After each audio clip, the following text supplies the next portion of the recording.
This is Shannon Schultz, and this is my Google Store analysis with my findings and recommendations for the final project. And, in the summary, I just discuss that we are looking at the Google merchandise store so that we can kind of see what's going on with the web traffic, the funnel, and see if there's anything that we can do to help. And when I looked at the analytics page right away, right on the home screen, we had we had this report, which is basically the home that had the audience overview. And I thought it was interesting with the number of users, the revenue, and the sessions all had an uptick. Obviously, revenue had a slightly up a little more, and I think that was because it was in that sort of holiday week with Thanksgiving.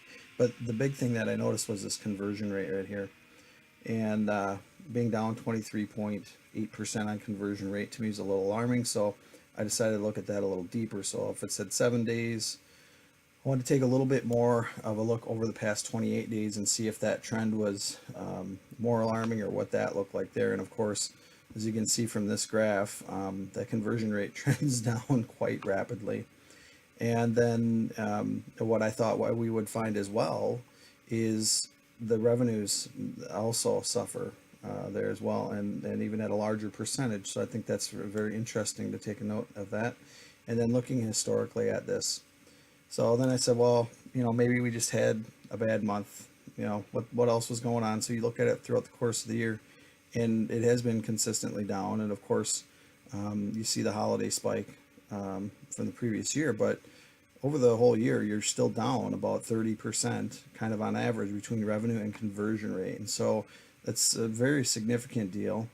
And based on 3 million in revenue, you're talking about losing a whole lot of money. 1.2 million or so dollars in revenues over the year. So that's a place I'd want to look. So really, to kind of look what was going on there, I looked at the goal funnel because, well, I always look at why and what is that metric and what does that look like for success and how that rate is figured, right? So what conversion rate are they really looking at, or what conversion rate of others are there that makes sense? So one of the goal one conversions is, makes a purchase, right?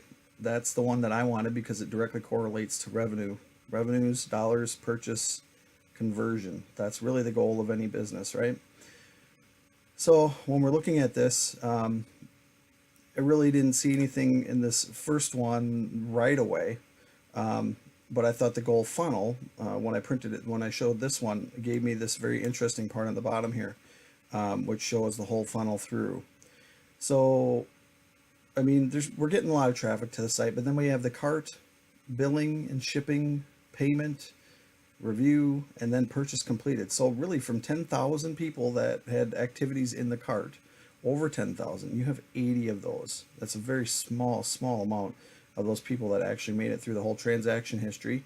And if we look at where the largest decrease in there by percentage was, is there's a humongous drop from payment to reviewing the order. So I was thinking there's something going on there. So as I state here, payment and review, right?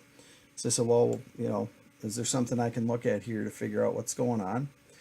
So I looked at what people were using, who was using what to make purchases. So I looked at their browser. So it's Safari comes up quite high here. So Chrome at 12, Internet Explorer 5. So I said, well, yeah, there's something fuzzy there, right? Something not great.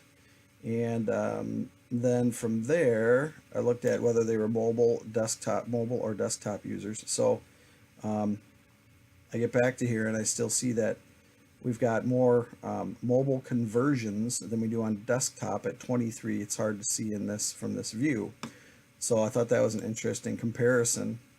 And the mobile device information in the report. So the iPhone, the iOS products, whatever's going on with the iOS product, seems to be those people, even as a larger percentage of, or as a smaller percentage of the overall users of the site, actually end up converting more. So if you see, we have 42,000 users on desktop, right? 23 of those were conversions, meaning they actually purchased on the site.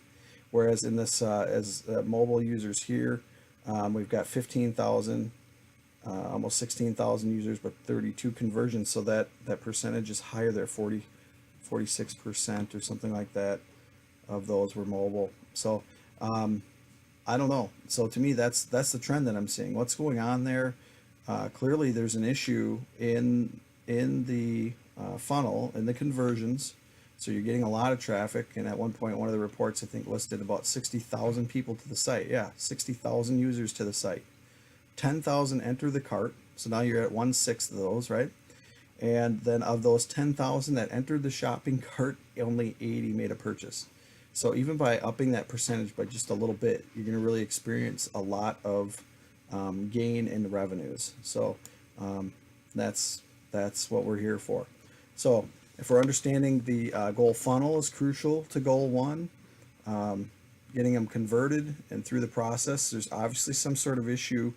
And one of the finer points there we could point out is that from the actual review to payment, there is like an 87% loss of people who actually reviewed to actually paid. So is it a payment issue? It could be.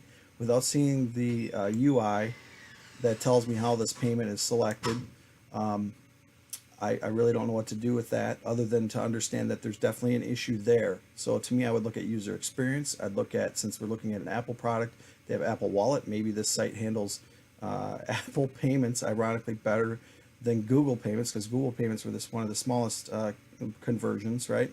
And then desktop and the Chrome browser users actually purchased less. Again, very ironic, considering this is the Google store. So what I would do, my recommendations, review and revise the user experience process for desktop Chrome users, MS browsers, so Edge, Internet Explorer, etc. And there's something going on with the payment transition there. So make it easier to pay. The second recommendation relates to the first. iOS.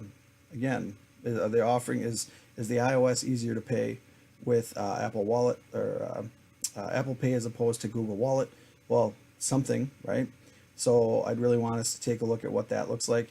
And third, and this was the thing that when I worked on point of sale systems, you have to make it as easy as possible for the person to pay you. So whether I was working in a hotel, a bar, a restaurant, any hospitality, of course you want to make that easy for the customer to pay. And we did that as a business process for our business as well. You make it as easy for the customer to pay as possible, and something is going on here in that process, and that's where I would look. I think traffic has been steady. We looked at the traffic number; it was steady, but you're really not converting. Clearly, even a ton of loss. 10,000 into the cart with 80 purchases. That's not good. So those are my recommendations. Thanks for listening.